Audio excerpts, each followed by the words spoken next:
Ranking lectures. അപ്പൊ നമ്മൾ ഇത് ഡിസ്കസ് ചെയ്യാൻ പോകുന്നത് നമ്മുടെ introduction to theory of computation എന്ന് പറയുന്നത് നമ്മുടെ S3 പേപ്പറാണ്.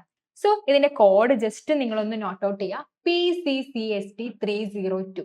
തിയറി ഓഫ് കമ്പ്യൂട്ടേഷൻ എന്ന് പറയുന്ന സമയത്ത് കമ്പ്യൂട്ടറിന് എന്തെങ്കിലും പ്രശ്നങ്ങൾ വന്നു കഴിഞ്ഞാൽ അതെങ്ങനെ സോൾവ് ചെയ്യാം, എന്തൊക്കെ കാര്യങ്ങൾ കമ്പ്യൂട്ടറിന് സോൾവ് ചെയ്യാൻ പറ്റും, എന്തൊക്കെ കാര്യങ്ങൾ കമ്പ്യൂട്ടറിന് സോൾവ് ചെയ്യാൻ പറ്റത്തില്ല, അങ്ങനെയുള്ള കാര്യങ്ങളൊക്കെ പഠിക്കുന്ന ഒരു ടൈപ്പ് ഓഫ് സബ്ജക്റ്റ് ആണ് നമ്മുടെ തിയറി ഓഫ് കമ്പ്യൂട്ടേഷൻ എന്ന് പറയുന്നത്. ഓക്കെ, സോ നമ്മുടെ സബ്ജക്റ്റിന്റെ ആ ഒരു എക്സാം പാറ്റേൺ കാര്യങ്ങളൊക്കെ നമുക്ക് നോക്കാം. സോ നമ്മുടെ കോഴ്സ് കോഡ് എന്ന് പറയുന്നത് PCCST302 ആണ്. സോ നമ്മുടെ സി മാർക്ക് എന്ന് പറയുന്നത് 40 ആണ്. ഇനി നമ്മുടെ റിട്ടേൺലി നമ്മൾ എഴുതി വാങ്ങേണ്ട മാർക്ക് എന്ന് പറയുന്നത് 60 ആണ്. ഓക്കെ, സോ ഇതിന്റെ ക്രെഡിറ്റ്സ് വന്നിട്ട് 4 ആണ്. അതുപോലെ നമ്മുടെ എക്സാം അവേഴ്സ് വരുന്നത് 2.5 മണിക്കൂറാണ്. ഓക്കെ, സോ ഇത് നോർമലി നമുക്കൊരു തിയറി എന്നുള്ള രീതിയിലാണ് നമ്മുടെ കോഴ്സ് ടൈപ്പ് വരുന്നത്. അതിന്റെ പ്രീ റിക്വസ്റ്റ് എന്ന് പറയുന്നത് PCCST205 ആണ്. ഓക്കെ, സോ ഇനി നമ്മൾ നോക്കുന്ന സമയത്ത് നമ്മുടെ കണ്ടിന്യൂസ് ഇന്റേണൽ ഇവാലുവേഷൻ മാർക്ക്, അല്ലെങ്കിൽ നമ്മുടെ സി മാർക്ക്, നമ്മുടെ റൗണ്ട് ഓഫ് 14 വരുന്ന മാർക്ക് നിങ്ങൾക്ക് എങ്ങനെയൊക്കെയാ വരുന്നത് എന്നുള്ള അറിയണം അല്ലേ.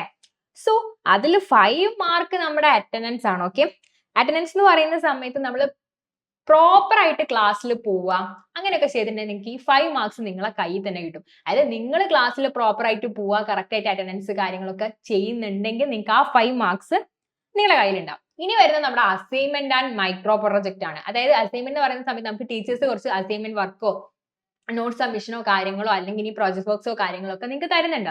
അപ്പൊ അതൊക്കെ പ്രോപ്പർ ഡേറ്റിന് സബ്മിറ്റ് ചെയ്യുക, കറക്റ്റ്ലി അതിൽ പറഞ്ഞിട്ടുള്ള കാര്യങ്ങൾ അല്ലെങ്കിൽ ടീച്ചർ പറഞ്ഞിട്ടുള്ള കാര്യങ്ങൾ അതുപോലൊക്കെ ചെയ്തിട്ടുണ്ടെങ്കിൽ ഈ 50 മാർക്ക് നിങ്ങൾക്ക് അങ്ങനെ കിട്ടി. അങ്ങനെ ടോട്ടൽ 20 അവിടെ തന്നെ ആയേ. ഇനി വരുന്നത് നമ്മുടെ 2 ഇന്റേണൽ എക്സാം ആണ്.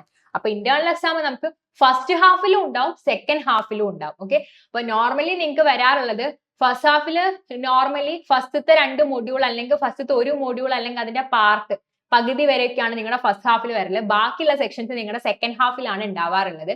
അപ്പം ഈ എക്സാംസിന് എക്സാം ഓറിയന്റഡ് ആയിട്ട് ആ കൺസെപ്റ്റ് നല്ല രീതിയിൽ പഠിച്ച് വൃത്തിക്ക് എക്സാം എഴുതി കഴിഞ്ഞാൽ ഈ 10 നിങ്ങളുടെ കൈ കിടക്കുന്നുണ്ട്.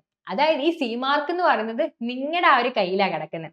അപ്പൊ നിങ്ങൾ കറക്റ്റ്ലി ക്ലാസ്സിൽ പോവുക, കറക്റ്റ് ടൈമിന് നിങ്ങളുടെ അസൈൻമെന്റും കാര്യങ്ങളും സബ്മിറ്റ് ചെയ്യുക, ഇന്റേണൽ എക്സാമിന് നന്നായിട്ട് പഠിച്ച് നല്ല മാർക്ക് വാങ്ങും. സോ 40 മാർക്സ് നിങ്ങളുടെ കൈ കിട്ടും. ഓക്കെ, ഇനി വരുന്നത് നമ്മുടെ ഫൈനൽ, നമ്മുടെ യൂണിവേഴ്സിറ്റി എക്സാമിന്റെ ഒരു പാറ്റേൺ ആണ്. അവിടെ നോക്കുന്ന സമയത്ത് നമുക്ക് പാർട്ട് എ സെക്ഷനും ഉണ്ടാവും, പാർട്ട് ബി സെക്ഷനും ഉണ്ടാവും. ഓക്കെ, സോ നമുക്ക് 4 മൊഡ്യൂൾസ് ആണ് വരുന്നത്. അപ്പൊ അതിൽ നോക്കുന്ന സമയത്ത് പാർട്ട് എ നോക്കുന്ന സമയത്ത് ഓരോ മൊഡ്യൂളിലും നമുക്ക് 2 ക്വസ്റ്റ്യൻസ് ആണ് ഉണ്ടാവുക. ഓക്കെ, ഓരോ മൊഡ്യൂളിലും നമുക്ക് എത്ര ക്വസ്റ്റ്യൻസ് ആണ് വരുന്നത്? നമുക്ക് 2 ക്വസ്റ്റ്യൻസ് ആണ് അല്ലെ, 2 ക്വസ്റ്റ്യൻസ് ആണ് നമുക്ക് വരുന്നത്. അതിൽ തന്നെ അപ്പൊ നമുക്ക് ടോട്ടൽ 8 ക്വസ്റ്റ്യൻസ് വരും. 4 മൊഡ്യൂളിന് 2 ക്വസ്റ്റ്യൻ എന്ന് പറയുമ്പോൾ 8 ക്വസ്റ്റ്യൻസ് ഉണ്ടാവും. ഓരോന്നിനും നമുക്ക് 3 മാർക്സ് വീതമാണ്. സോ അങ്ങനെ നമുക്ക് വരുന്ന സമയത്ത് 8 into 3 എന്ന് പറയുമ്പോൾ സമയത്ത് 24 മാർക്സ് നമുക്ക് അവിടെ കിട്ടുന്നത്. അതായത് ഓരോ മൊഡ്യൂളിൽ നിന്നും 2 ക്വസ്റ്റ്യൻ വീതം വരും, ഓരോ ക്വസ്റ്റ്യനും 3 മാർക്സ് വീതം. ഓക്കെ, ഇനി അടുത്തതാണ് നമ്മുടെ part B section. Part B എന്ന് പറയുന്ന സമയത്ത് അതില് എന്താ പറയാ 2 ക്വസ്റ്റ്യൻസ് ആണ് നിങ്ങൾക്ക് ഉണ്ടാവുക. അതിൽ ഏതെങ്കിലും ഒരു ക്വസ്റ്റ്യൻ അറ്റൻഡ് ചെയ്താൽ മതി. അതായത് ഇപ്പൊ നമുക്ക് 4 മൊഡ്യൂൾ ആണുള്ളത്, 4 മൊഡ്യൂളിൽ നിന്നും ഓരോ ക്വസ്റ്റ്യൻസ്. അതിൽ തന്നെ നമുക്ക് ഓർ ക്വസ്റ്റ്യൻസ് അവൈലബിൾ ആണ്. പക്ഷെ അതിൽ എന്താ ഒരു മൊഡ്യൂൾ നമുക്ക് ഒരു ക്വസ്റ്റ്യൻ, ആ ക്വസ്റ്റ്യന് ചിലപ്പോൾ നമുക്ക് 3 സബ് ഡിവിഷൻസ് ഒക്കെ വരാം. അപ്പൊ നമുക്ക് ഇപ്പം ക്വസ്റ്റ്യൻ നമ്പർ 1 ആണെന്നുണ്ടെങ്കിൽ അതിന് ചിലപ്പോൾ നിങ്ങൾക്ക് എ ബി സി എന്നുള്ള രീതിയിൽ 3 സെക്ഷൻസ് വരാം, ചിലപ്പോൾ 2 സെക്ഷൻസ് ആയിരിക്കും, ചിലപ്പോൾ ഒറ്റ സെക്ഷനിൽ തന്നെ വരാം. അതിൽ ഒരു ക്വസ്റ്റ്യൻ, അതായത് നമ്മുടെ ഓർ ക്വസ്റ്റ്യൻ നമ്മൾ ഏതെങ്കിലും ഒന്ന് എഴുതുകയാണെങ്കിൽ അതിൽ ഒരു ക്വസ്റ്റ്യന്റെ ടോട്ടൽ എന്ന് പറയുന്ന സമയത്ത് നമുക്ക് 9 മാർക്സ് ആണ്.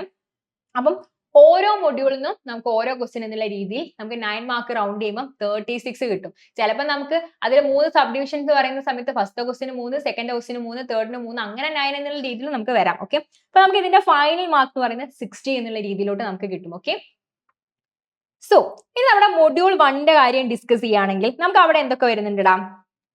കമ്പ്യൂട്ടറിന്റെ ബേസിക് ആയിട്ടുള്ള കാര്യങ്ങൾ, ഇമ്പോർട്ടന്റ് ആയിട്ടുള്ള ആ ഒരു കാര്യങ്ങൾ, പിന്നെ എന്താണ് നമ്മുടെ ആൽഫബറ്റ്, സ്ട്രിങ്, അതിന്റെ ലാംഗ്വേജസ്, അതുപോലെ തന്നെ നമ്മുടെ ഫൈനൈറ്റ് ഓട്ടോമേറ്റിലെ നമ്മുടെ DFA, അതുപോലെ NFA, അതിന്റെ കാര്യങ്ങൾ, അതിന്റെ ആ ഒരു മാക്സിമൈസേഷൻ എങ്ങനെ, അങ്ങനത്തെ കാര്യങ്ങളൊക്കെയാണ് നമ്മുടെ ആ ഒരു സെക്ഷൻ. അതായത് മാത്തമാറ്റിക്കലി ആ മോഡലിംഗ് എങ്ങനെയാണ് വരുന്നത്, ഓട്ടോമാറ്റ് എന്താണ്, അതിന്റെ ഇൻട്രൊഡക്ഷൻ എന്താണ്, അതിന്റെ സിമ്പിൾ മെത്തേഡ്, പിന്നെ കോഫി വെൻഡിങ് മെഷീനിൽ അതിന്റെ വർക്കിംഗ്, അങ്ങനെയുള്ള കാര്യങ്ങളൊക്കെയാണ് നമ്മുടെ ഫസ്റ്റ് മൊഡ്യൂളിൽ പഠിക്കുന്നത്.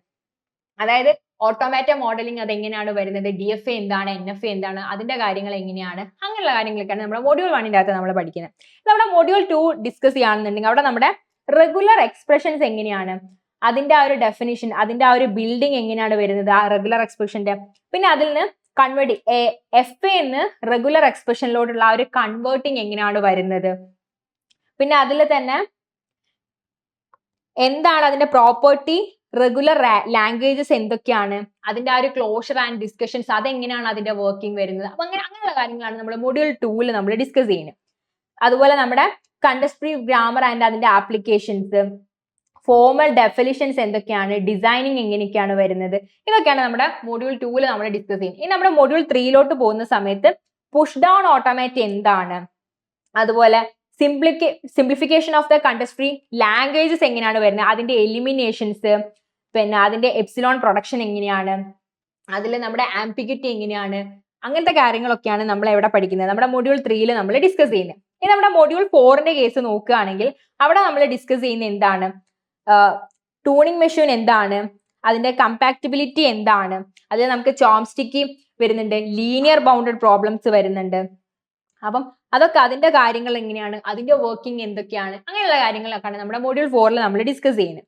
സോ ഇനി നമ്മൾ അതിന്റെ ഇൻഡസ്ട്രിയൽ ആപ്ലിക്കേഷൻ നോക്കുകയാണെന്നുണ്ടെങ്കിൽ നമ്മുടെ ഓട്ടോമേറ്റ അല്ലെങ്കിൽ നമ്മുടെ DFA NFA ഈ ഒരു ടോപ്പിക് നമ്മൾ കൺസിഡർ ചെയ്യുന്ന സമയത്ത് നമ്മൾ നോക്കുക, നമ്മുടെ ടെക്സ്റ്റ് സെർച്ച് എൻജിൻസ് നമുക്ക് എങ്ങനെ എടുക്കാം, അതുപോലെ കീവേഡ് റെക്കഗ്നൈസേഷൻ, സ്പെൽ ചെക്കർ, അതുപോലെ നമ്മുടെ കമ്പൈലറിന്റെ അകത്തുള്ള ലെക്സിക്കൻ അനലൈസ് നമ്മൾ എങ്ങനെയാണ് ചെയ്യുന്നത്, അതുപോലെ വെൻഡിങ് മെഷീന്റെ കൺട്രോളിങ്, ട്രാഫിക്കിന്റെ ലൈഫ് സിസ്റ്റം, ഇങ്ങനെയൊക്കെയുള്ള കാര്യങ്ങളാണ് നമ്മുടെ മൊഡ്യൂൾ 1 നമ്മൾ ഡിസ്കസ് ചെയ്യുന്നത്. ഓക്കെ, നമ്മുടെ റെഗുലർ എക്സ്പ്രഷൻസ് അല്ലെങ്കിൽ CFG അതുപോലെ പാർട്സ് റീഡ് ഒക്കെ ഇൻഡസ്ട്രിയൽ ആപ്ലിക്കേഷൻ നോക്കുന്ന സമയത്ത് നമുക്ക് അവിടെ നോക്കാം പാറ്റേൺ മാച്ചിങ്ങിന്റെ സെർച്ച് ടൂൾ. അപ്പൊ സെർച്ച് ടൂളിന്റെ ആ ഒരു പാറ്റേൺ മാച്ചിങ് എങ്ങനെയാണ്, അതുപോലെ ഇമെയിൽ വാലിഡേഷൻ, അതുപോലെ നമ്മുടെ കമ്പൈലറിന്റെ ഡിസൈന്, സിൻടാക്സ് ചെക്കിങ്, അതുപോലെ പ്രോഗ്രാമിംഗ് ലാംഗ്വേജിന്റെ ഡിസൈന്, NLP ആപ്ലിക്കേഷൻസ്, അങ്ങനെയുള്ള കാര്യങ്ങളൊക്കെയാണ് നമ്മുടെ മൊഡ്യൂൾ 2ന്റെ ഇൻഡസ്ട്രിയൽ ആപ്ലിക്കേഷൻസ് ആയിട്ട് നമുക്ക് വരുന്നത്. ഇനി നമ്മുടെ മൊഡ്യൂൾ 3 നോക്കുന്ന സമയത്ത് പുഷ് ഡൗൺ ഓട്ടോമേറ്റ, CFG, അതുപോലെ അതിന്റെ സിംപ്ലിഫിക്കേഷൻ, CFL പ്രോപ്പർട്ടീസ്, അതിൽ നമുക്ക് നോക്കുന്ന സമയത്ത് നമ്മുടെ കമ്പൈലറിന്റെ പാസിംഗ് ഉണ്ട്, അതെന്താണ്, അതുപോലെ XML-ഉം HTML-ന്റെയും വാലിഡേഷൻ എങ്ങനെയാണ് വരുന്നത്, അതുപോലെ നമ്മുടെ സിൻടാക്സ് അനലൈസറിന്റെ കേസ്, പ്രോഗ്രാമിംഗ് ലാംഗ്വേജസിന്റെ ട്രാൻസ്ലേറ്റേഴ്സ്, എക്സ്പ്രഷൻ ഇവാലുവേഷൻ സിസ്റ്റം, ഇതൊക്കെയാണ് നമ്മുടെ എന്തിന്റെ മൊഡ്യൂൾ 3യുടെ ആ ഒരു ഇൻഡസ്ട്രിയൽ ആപ്ലിക്കേഷൻ എന്ന് പറയുന്നത്. ഇനി നമ്മുടെ മൊഡ്യൂൾ 4ന്റെ കേസ് നോക്കടാ, ട്യൂണിംഗ് മെഷീൻസ്, കമ്പ്യൂട്ടബിലിറ്റി ആൻഡ് ഡിസൈഡബിലിറ്റി. സോ ഇവിടെ നമുക്ക് വരുന്നത് നമ്മുടെ ആർട്ടിഫിഷ്യൽ ഇന്റലിജൻസ്, അതുപോലെ അൽഗോരിതത്തിന്റെ ഡിസൈനിങ്, ഓപ്പറേറ്റിംഗ് സിസ്റ്റംസ്, അതുപോലെ കമ്പ്യൂട്ടബിലിറ്റി അനാലിസിസ്, സൈബർ സെക്യൂരിറ്റി, അതുപോലെ നമ്മുടെ ഓട്ടോമേറ്റഡ് തിയറി പ്രൂവിങ്, അതുപോലെ മെഷീൻ സ്റ്റിമുലേഷൻ ഒക്കെയാണ് നമ്മുടെ മൊഡ്യൂൾ 4 വരുന്നത് നമ്മുടെ ഇൻഡസ്ട്രിയൽ ആപ്ലിക്കേഷൻസ് എന്ന് വരുന്നത്. അപ്പൊ നമ്മുടെ ഈ ഒരു തിയറി ഓഫ് കമ്പ്യൂട്ടേഷൻ എന്ന് പറയുന്ന സമയത്ത് കമ്പ്യൂട്ടറും അത് റിലേറ്റഡ് ആയിട്ട് വരുന്ന പ്രോബ്ലംസ് എങ്ങനെ സോൾവ് ചെയ്യാൻ പറ്റും, സോൾവ് ചെയ്യാൻ പറ്റാത്തതൊക്കെ പറ്റുന്നതേക്ക്, അങ്ങനെയുള്ള കാര്യങ്ങളൊക്കെ നമ്മൾ ഓരോ മൊഡ്യൂൾ വൈസ് ആയിട്ട് നമ്മൾ പഠിക്കുന്ന ഒരു സെക്ഷനാണ് നമ്മുടെ തിയറി ഓഫ് കമ്പ്യൂട്ടേഷൻ എന്ന് പറയുന്നത്. സോ സിമ്പിൾ ആയിട്ടുള്ള ഒരു മൊഡ്യൂൾ ആണ്, എന്താ പറയുക, കുറച്ച് പ്രോബ്ലംസും കാര്യങ്ങളൊക്കെ വരുന്നുണ്ട്, പക്ഷെ വളരെ സിമ്പിൾ ആയിട്ട് നല്ല ഈസി ആയിട്ട് നമുക്ക് പഠിക്കാൻ പറ്റുന്ന ഒരു സബ്ജക്റ്റ് ആണ് നമ്മുടെ തിയറി ഓഫ് കമ്പ്യൂട്ടേഷൻ എന്ന് പറയുന്നത്. അപ്പൊ ഇത്രയുള്ള എന്റെ ഇന്നത്തെ സെക്ഷൻ എന്ന് പറയുന്നത്. Thank you.